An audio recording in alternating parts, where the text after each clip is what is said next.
मुहावरों की कहानी में आपका स्वागत है। आज की कहानी है मार के आगे भूत भी भागे। एक गरीब ब्राह्मण था। वह दिन भर परिश्रम करता और शाम को जो कुछ भी उसे मिल जाता था उसी से वो अपना और अपनी पत्नी का पेट भर लिया करता था। ब्राह्मण देवता की पंडिताइन बड़ी तेज स्वभाव की थी।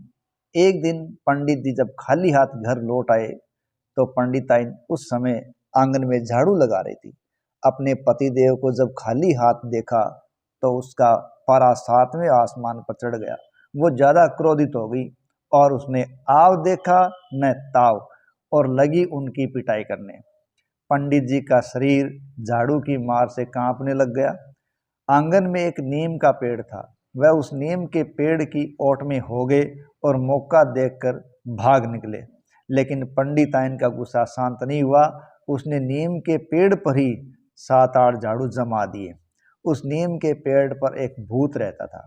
झाड़ू की मार के डर से वह भी भाग गया। अब वह पंडित जी के पीछे पीछे हो लिया। अब पंडित जी आगे आगे और भूत पीछे पीछे। अब इस प्रकार पंडित जी ने जब पीछे किसी को आते हुए देखा तो और जोर से भागना शुरू कर दिया, क्योंकि उन्होंने सोचा कि कोई उसे पकड़ने के लिए आ रहा है। लेकिन भूत जब उनके नजदीक पहुंच गया तो पंडित जी रुक गए। भूत बोला, डरो मत पंडित जी, मैं भी उस झाड़ू वाली के डर से भाग रहा हूं। चलो हम तुम साथ साथ भाग चलते हैं। और दोनों थोड़ी दूर और भागे। थोड़ी दूर भागने के बाद दोनों ने सोचा, भूत बड़े बड़े सेठों के लड़कों को तंग करेगा और जब पंडित जी झूठ मूठ की झाड़ फूंक कर देंगे तो भूत उनको छोड़ देगा। इस तरह हम दोनों मिलकर काम कर लेंगे और पंडित जी खूब कमा भी लेंगे। ये बात दोनों ने तय की और चल पड़े। फिर क्या था, एक शहर में पहुंच गए और दोनों ने अपना काम शुरू कर दिया। थोड़े ही दिनों में पंडित जी माला माल हो गए, क्योंकि भूत है वो बड़े बड़े सेठों के लड़कों को तंग करता और पंडित जी वहां जाके झाड़ फूंक करते और झाड़ फूंक के लिए वो मशहूर हो गए। लोगों को क्या पता था कि पंडित जी बिल्कुल मूर्ख हैं और सारा काम भूत की सलाह से हो रहा है। आखिर एक दिन पोल खुलने का समय आ ही गया। भूत ने कहा, पंडित जी आपने बहुत धन कमा लिया है, आज मैं राजा के लड़के को तंग करूंगा, लेकिन वहां आप मत आना।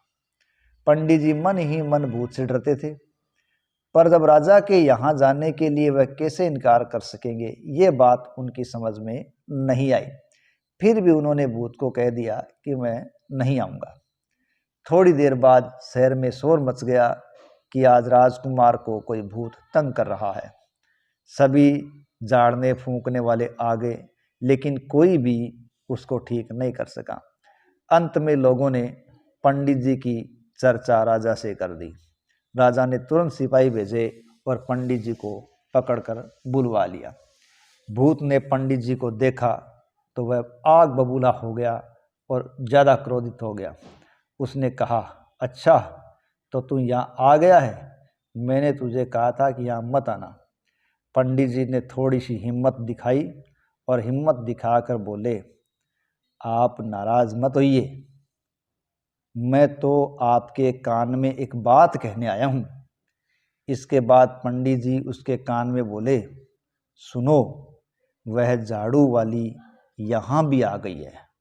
ये सुनना था कि भूत भागा और बोला, तब तो भागो और तुम भी भागो।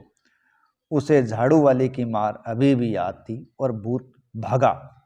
पंडित जी ने राजा से खूब रुपया लिया और चले आए। तभी उनकी समझ में यह बात आ गई कि मार के आगे तो भूत भी भागे, मार के आगे तो भूत भी भागे।